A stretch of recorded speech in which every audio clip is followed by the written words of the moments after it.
मुद्दे की बात तर्क के साथ, बारीक पड़ताल, सुलगते सवाल, पक्ष विपक्ष, पत्रकारिता निष्पक्ष।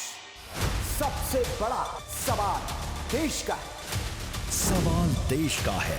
सुनील राउत के साथ वीके न्यूज, राष्ट्र के नाम।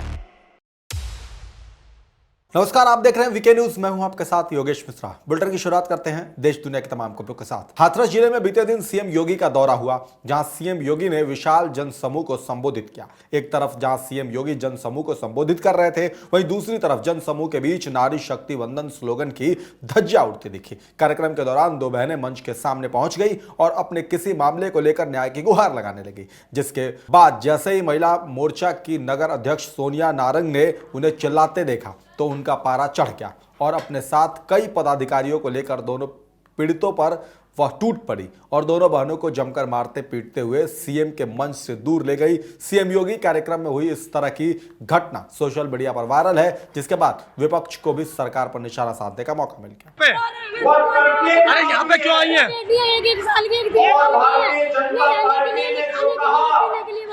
क्या नाम है तुम्हारा?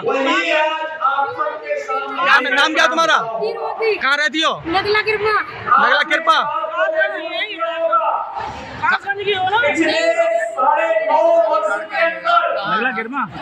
रायबरेली जिले के लालगंज कोतवाली क्षेत्र के अंतर्गत आने वाले साकेत नगर मोहल्ले से दो नाबालिग स्कूली छात्रों के गायब होने का मामला सामने आया, जहां संदिग्ध परिस्थितियों में कोचिंग से लौटते समय दो नाबालिग स्कूली छात्र गायब हो गए, जिसके बाद दोनों परिवारों का रो रो कर बुरा हाल है। छात्रों के गायब होने की जानकारी परिजनों की तरफ से पुलिस को दी गई। छात्रों के गायब होने की शिकायत के बाद से जहां पुलिस प्रशासन में हड़कंप मच गया, जिसमें प्रियम श्रीवास्तव 15 साल और दिव्यांशु वर्मा 14 साल के छात्रों की खोज पुलिस की तरफ से की जा रही है, लेकिन पूरे मामले पर घंटों बीत जाने के बाद भी पुलिस के हाथ खाली हैं। अब देखना दिलचस्प होगा कि पुलिस को गायब हुए छात्रों को ढूंढने में कब तक सफलता मिलती है। क्या हुआ? मेरा बेटा दिव्यांग 4 बजे से गायब है, घर से नहीं आया। कब 4 बजे से?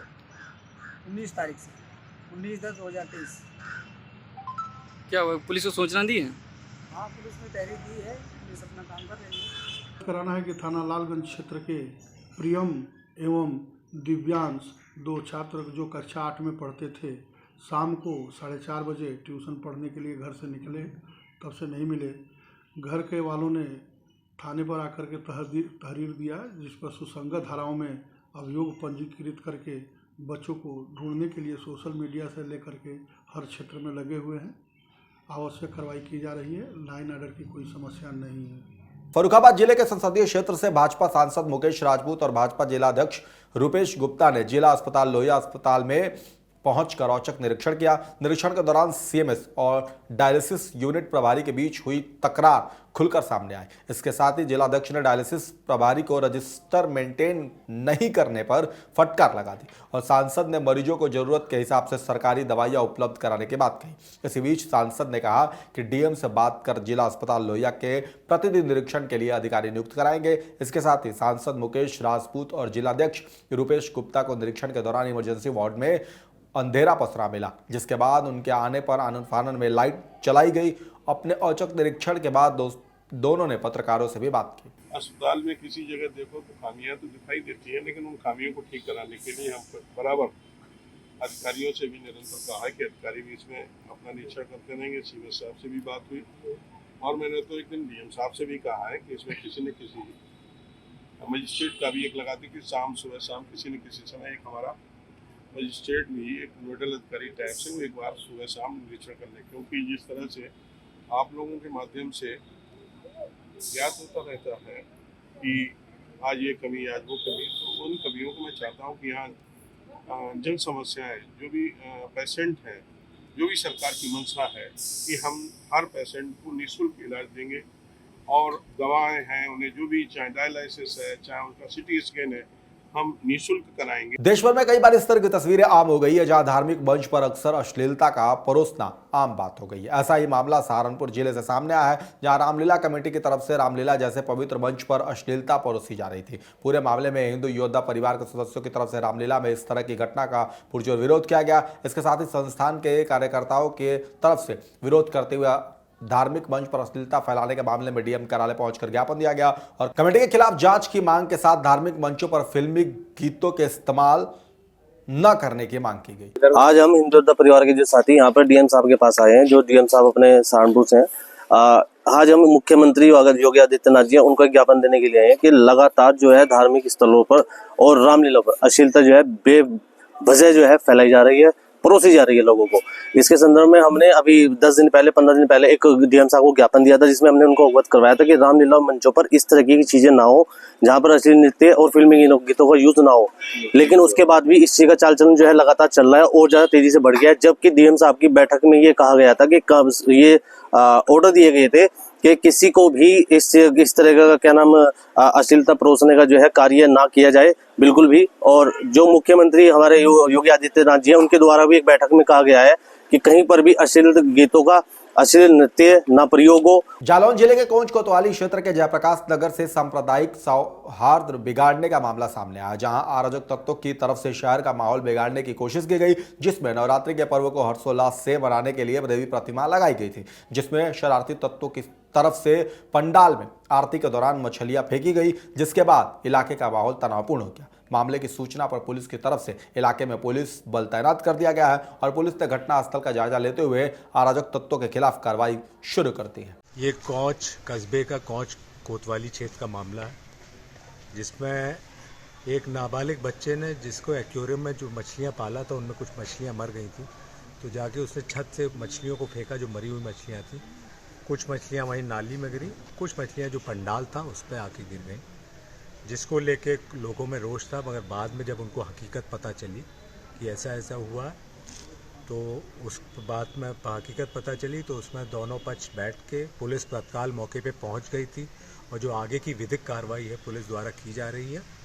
बाकी जो हिरासत में लिए गए हैं कुछ लोग उसी घर से, और पूछताछ जारी है कि क्या इसके पीछे कोई और मकसद तो नहीं था। जिले में प्रधानमंत्री नरेंद्र मोदी का दौरा हो रहा है, जहां पीएम के कार्यक्रम स्थल से कुछ ही दूरी पर अज्ञात हमलावरों की तरफ से गोलीबारी की गई, जिसमें अज्ञात हमलावरों की तरफ से युवक को गोली मार दी गई, जिसके बाद गोलीबारी की वारदात के बाद से इलाके में हड़कंप मच गया। बता दें कि मृतक के पास से भी एक अवैध तमंचा बरामद हुआ है।